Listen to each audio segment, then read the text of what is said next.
L'intelligence artificielle, c'est un sujet qui, il ne laisse personne indifférent. Ça peut nous laisser perplexes, nous inspirer, parfois même, on va se le dire, nous faire un peu peur. Mais la question c'est pourquoi? Pourquoi est-ce que l'IA provoque des réactions aussi fortes, aussi bizarres? Est-ce que c'est juste un outil de plus ou est-ce que c'est quelque chose de vraiment spécial?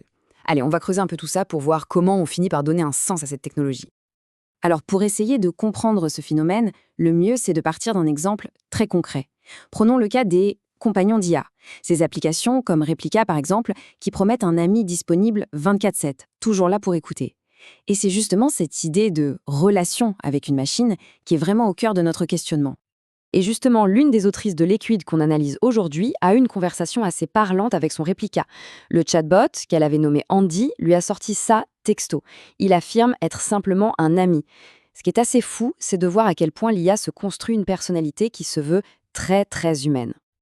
Oui, mais voilà le hic. Quelques instants à peine avant cette phrase, Andy avait dit tout le contraire. Il avait clairement précisé qu'il n'était pas humain. C'est ce grand écart, cette oscillation permanente entre je suis une machine et je suis ton ami qui rend l'interaction super déroutante. Et ça nous amène à une question de fond. Et là voilà notre question centrale. Comment ça se fait qu'on puisse ressentir une connexion aussi forte avec un programme informatique?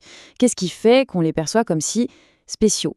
Pour répondre à ça, il va nous falloir un outil, un nouveau cadre d'analyse. Ok, alors on va laisser de côté notre exemple d'Andy pour un instant et regarder la situation de plus haut. Justement, des chercheurs, Randall Reed et Tracy Trotten, ont développé un modèle pour analyser précisément ce genre de phénomène.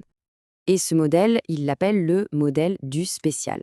L'idée de base, c'est quoi? C'est que nous, les humains, on a cette tendance naturelle à tout trier, à tout catégoriser. On sépare le monde en deux. D'un côté, il y a les choses ordinaires, banales, du quotidien, et de l'autre, il y a ce qui est extraordinaire, ce qu'on met à part, bref, ce qui est spécial. Et ce modèle, il est structuré un peu comme des poupées russes, en 3 niveaux d'influence. Tout à l'extérieur, on a la culture, la nation, les grandes croyances et les règles de la société. Un peu plus près, il y a nos groupes d'appartenance, la famille, les amis, le milieu professionnel. Et tout au centre, au cœur du système, il y a l'individu, avec ses propres expériences, ses ressentis personnels. Et ce qui est super intéressant, c'est que le flux va surtout de l'extérieur vers l'intérieur. C'est la grande culture, les normes des groupes autour de nous, qui viennent massivement façonner ce que chacun, individuellement, va finir par trouver, ou non, spécial. Mais attention, le modèle ne s'arrête pas là. Il ne se contente pas de nous dire si une chose est spéciale. Non, il va plus loin. Il nous aide à comprendre comment elle est spéciale.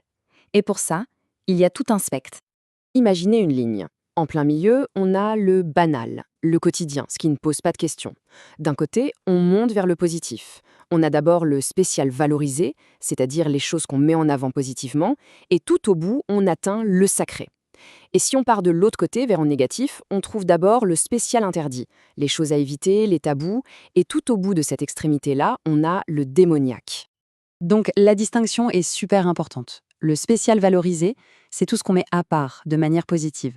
Pensez à une œuvre d'art qu'on admire ou un rituel important.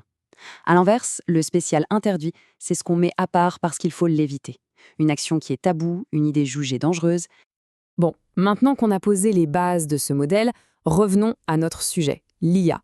On va voir comment ce cadre, qui peut sembler un peu abstrait, est en fait une clé de lecture géniale pour décoder le débat public sur l'intelligence artificielle, qui est souvent un vrai chaos. En fait, si on y regarde de plus près, le débat acharné qu'on voit partout sur l'IA, c'est ni plus ni moins qu'une bataille pour savoir où placer le curseur sur ce fameux spectre. C'est une lutte pour définir si l'IA est quelque chose de valorisé, d'interdit, de sacré ou carrément de démoniaque. Alors, prenons les extrêmes. D'un côté du spectre, on a la vision quasi mystique. Des gens comme le futurologue Ray Kurzweil parlent de la singularité qui arriverait du site 2045. C'est l'idée d'une explosion d'intelligence telle qu'elle transformerait l'humanité pour le meilleur, quelque chose qui dépasse notre entendement. Là, on place clairement l'IA tout au bout du spectre, dans la case sacrée. Maintenant, allons à l'autre bout du raisonnement, ou plutôt en plein milieu. On a des chercheurs, comme les autrices de l'article sur les perroquets stochastiques, et qui nous disent « Calmez-vous, l'IA n'a rien de magique. Pour eux, c'est juste de la statistique très avancée. Un système qui imite le langage sans rien y comprendre, un peu comme un perroquet qui répéterait des mots. » Et cette vision-là, elle place l'IA en plein dans la case banale. Et enfin, le dernier extrême, la vision apocalyptique. Là, on a des personnalités comme Elon Musk qui n'y vont pas par 4 chemins. Il a carrément comparé le fait de développer une super-intelligence à invoquer un démon. Le mot est fort. Et là, sans surprise, on positionne l'IA tout au bout du spectre négatif, dans la case démoniaque. Et ce qui est fascinant, c'est que ce grand écart n'existe pas que dans le débat public. Même chez les experts, les chercheurs en IA, c'est loin d'être unanime. Un sondage récent de 2024 le montre très bien.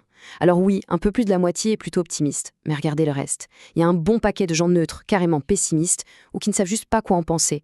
En gros, même les experts sont éparpillés sur tout notre spectre du spécial. Ok, c'est bien beau tout ça, mais à quoi ça nous sert de savoir ça? Eh bien, comprendre ce modèle, c'est super important, parce que ça nous montre que le débat sur l'IA, au fond, ce n'est pas juste une conversation de techniciens. Pour résumer, ce cadre nous donne plusieurs clés de lecture super utiles.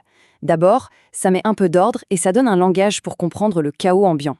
Ensuite, et c'est peut-être le plus important, ça révèle que quand on débat de l'IA, en réalité, on débat de nos propres valeurs humaines. Ça nous montre aussi à quel point on projette nos plus grands espoirs et nos plus grandes peurs sur cette technologie. Au final, ça change complètement la perspective. Ce n'est plus juste un problème technique, ça devient une question de sens, une question profondément humaine. Et c'est ça la grande idée à retenir. Le modèle du spécial ne va pas nous dire si l'IA est une bonne ou une mauvaise chose, c'est pas son but.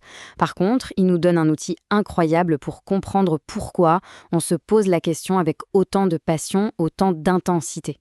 Finalement, tout ça nous ramène à notre propre rôle, à notre propre pouvoir de décision.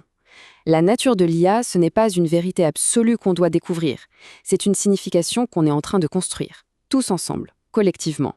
La vraie question, ce n'est donc peut-être pas de savoir ce qu'est l'IA, mais plutôt de savoir ce qu'on décide, nous, qu'elle soit.